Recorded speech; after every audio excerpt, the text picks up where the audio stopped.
authentic good story about Tim Westwood. Very lucky man. I'm sure a lot of you know that Tim Westwood was shot multiple times back in the day after an event at Brockwell Park. That was linked to Andy.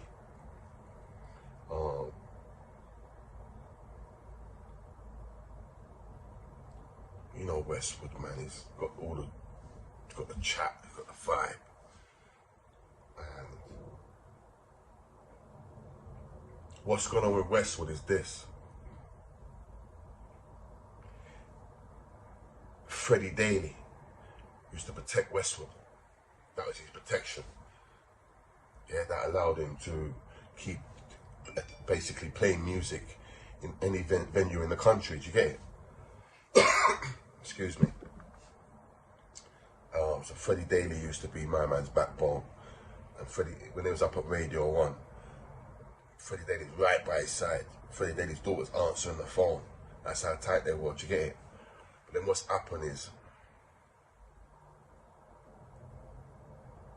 Westwood fell out with Freddie's brother Ralph. Ralph wanted my man to basically perform at one of his events. Do you get it? But Westwood saying he can't do it because his contract with BBC One. Ooh. Anyway, they fell out. Daly backed his brother.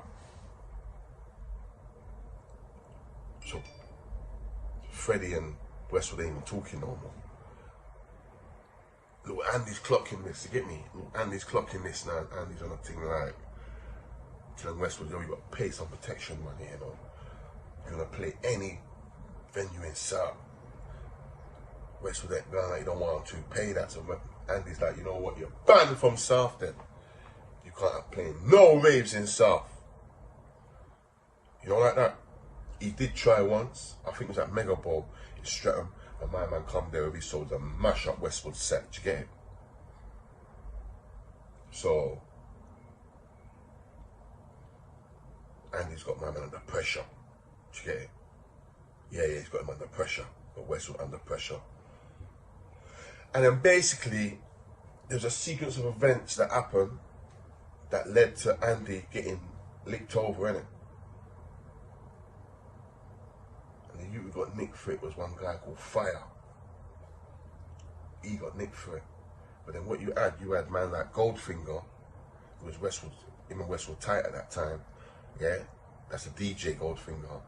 Bigging up Fire on the radio. Fire's in Belmarsh for Andy's Eminem. And you had Westwood bigging up my man as well, so that it just looked, if you preed it closely, like there was some form of connection because Andy dissed Goldfinger too. You get me? He boxed off Goldfinger's face, you know, like that. So Fire obviously bust case. But what's happened before he bust case is, I think it's straight after Andy got licked down, Westwood must have went on the radio and he said something like, I heard him, but he said something like, if you trouble people, it don't end well. Something like that, along those lines, you get it? And the next day, he was at Brockwell Park. And whoever, I don't know who, rolled on Westwood. And Kenton over there. Basically, when he left Brockwell Park, the man them trailed him and just leaded him up. Do you get me?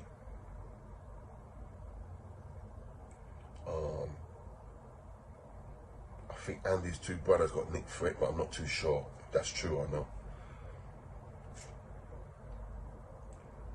Westwood quickly discharged himself from hospital, flew to New York, and done his Radio 1 show from New York the next show. And you know his things like, yeah, war wounds.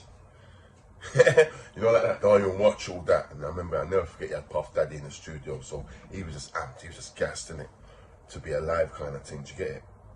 But